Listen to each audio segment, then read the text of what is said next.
Sejahtera semua, nama saya Belinda Bellerin anak Benedict. Umur saya ialah 9 tahun. Saya dilahirkan di Hospital Umum Kuching Sarawak dan bersekolah di Sekolah Kebangsaan Atas Sungai Bau dalam kelas tahun 3. Cita-cita saya ialah ingin menjadi seorang guru dan hobi saya ialah membaca.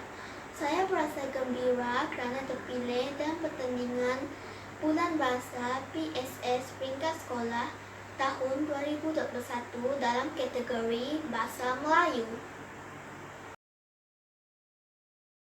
Saya suka membaca buku.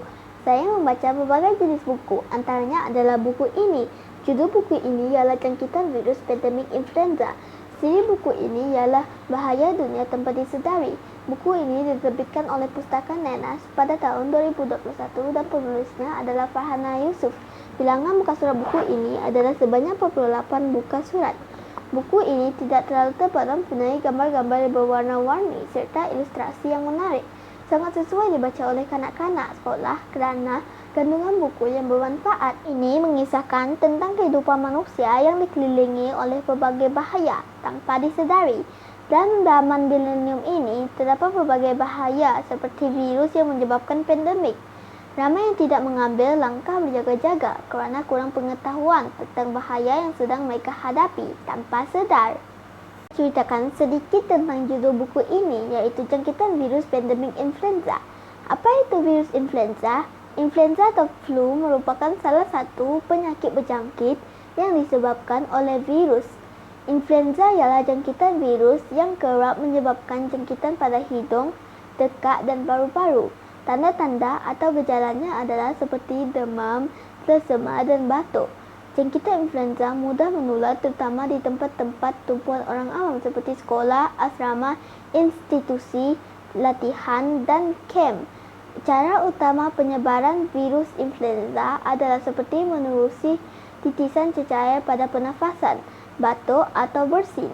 Walaupun jangkitan virus influenza dan selesema biasa mempunyai gejala yang hampir sama, tetapi virus influenza boleh menyebabkan gejala lebih teruk dan boleh menyebabkan komplikasi yang mampu mengancam nyawa kepada kumpulan yang berisiko tinggi seperti kanak-kanak, warga tua, wanita mengandung dan penghidap penyakit kronik seperti kencing manis serta asma. Buku ini memberi keistimewaan kepada pembaca. Buku ini akan dapat menambah hati rakan-rakan terhadap mata pelajaran sains kerana terdapat banyak informasi yang berguna dan bermanfaat di dalam buku ini.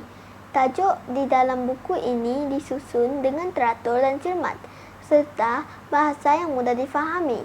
Informasi di dalam buku ini juga sangat padat dan ringkas. Selain itu, dinyatakan juga fakta-fakta sains yang berkaitan dengan penyakit tersebut, disertakan dengan ilustrasi gambar yang menarik.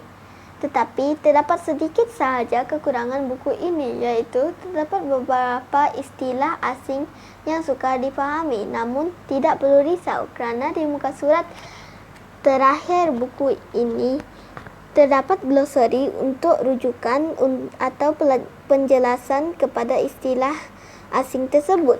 Pengajaran yang boleh saya pelajari dari buku ini adalah memberi kesedaran kepada saya akan perlunya kita mengambil langkah pencegahan agar bahaya penyakit berjangkit seperti ini tidak menimpa hidup kita. Akhir sekali, saya boleh rekomen buku ini kepada kawan-kawan kerana buku ini memberi banyak manfaat berguna kepada semua.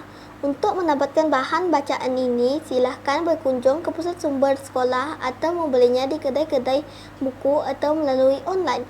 Akhir kata, buku yang baik umpama sahabat yang akrab. Sekian, terima kasih.